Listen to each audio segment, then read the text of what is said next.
నా చేతులతో చాలా కులాంతర వివాహాలు చేశా, పెళ్ళిళ్ళు చేశా, వేరే వేరే కులాలు రెండు కలిపి చేశా. నా ఇంట్లో కూడా అదే స్టెప్ తీసుకున్నాను నేను.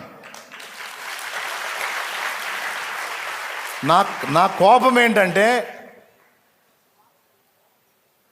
ప్రేమించామని విచ్చలవిడిగా తిరగటం, ప్రేమించామని తల్లిదండ్రులకు హ్యాండ్ ఇచ్చి పోలీస్ స్టేషన్లో ప్రత్యక్షం అవటం, ప్రేమించుకున్నామని పోలీస్ స్టేషన్లకు అమ్మా నాన్నని పిలిపించడం, సమాజంలో కొంచెం ఇప్పుడు కులం సంగతి పక్కన పెడితే కూతురో కొడుకో ఇలాంటి స్టెప్ తీసుకున్నారు అంటే వాళ్ళు ఇబ్బంది పడతారు కదా సమాజంలో.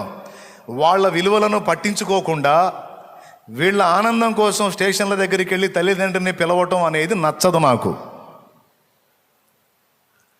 మరి ఏం చేయమంటారు అన్నయ్య? మరి వాళ్ళు ఒప్పుకోకపోతే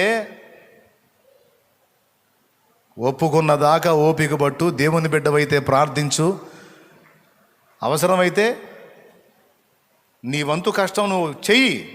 నీ తల్లిదండ్రులు నిన్ను ప్రేమిస్తారు, నీ భవిష్యత్తు బాగుండాలని కోరుకుంటారు. లేదా వాళ్ళ హృదయాలు కదలటానికి ఉపవాస దీక్ష చేయి.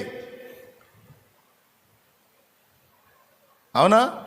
సహాయ నిరాకరణోద్యమం చేయి, సత్యాగ్రహం చేయి, ఆహార నిరాకరణోద్యమం చేయి. మరి మనకు స్వాతంత్రం రావడానికి సహాయ నిరాకరణోద్యమం, ఉప్పు సత్యాగ్రహం, క్విట్ ఇండియా ఉద్యమం చేయలేదా మహాత్మా గాంధీజీ?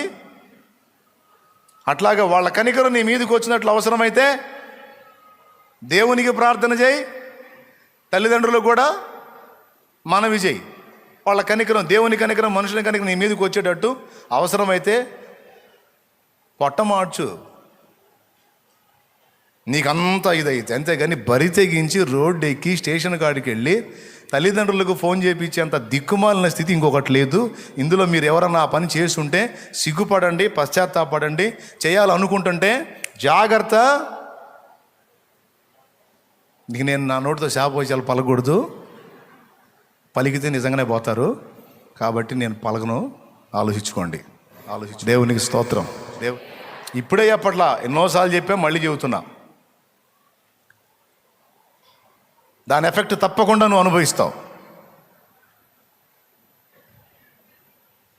ఒకవేళ తెలియని దినాల్లో ఒకవేళ అజ్ఞానంగా అడుగులేస్తే దానికి క్షమాపణ ఉంది. కానీ తెలిసిన ఈ దినాన వాక్యం నేర్చుకుంటున్నావు, భక్తిలో ఎదుగుతున్నావు, చెయ్యొద్దు. కులాంతర వివాహాలు నేను చేశా, చాలా చేశా. అయితే సంస్కారయుతంగా తల్లిదండ్రులు రెండు ఫ్యామిలీలు ముందుకు వచ్చినాయి. మరి మీకు క్యాస్ట్లు ఫీలింగ్లు ఏమైనా ఉన్నాయా? ఏం లేవన్నా. యేసుక్రీస్తునందు మేమందరం ఒకే రక్త సంబంధికులం. ఆయన రక్తం పంచుకు పుట్టాం, ఆయన రక్తంలో శరీరంలో చేయేస్తున్నాం. సంఘంగా మేమంతా ఒక కుటుంబం, మాకే ఫీలింగులు లేవు అని గౌరవనీయంగా నా ముందుకు వచ్చినప్పుడు 100 పెళ్ళిళ్ళే చేశాం. 1, 2 కాదు, 100 పెళ్ళిళ్ళు చేశాం. కహాని కాదు, రియల్. ఎందుకంటే ఈ కులం గోడని కోల్చాలని నడుం కట్టినాం.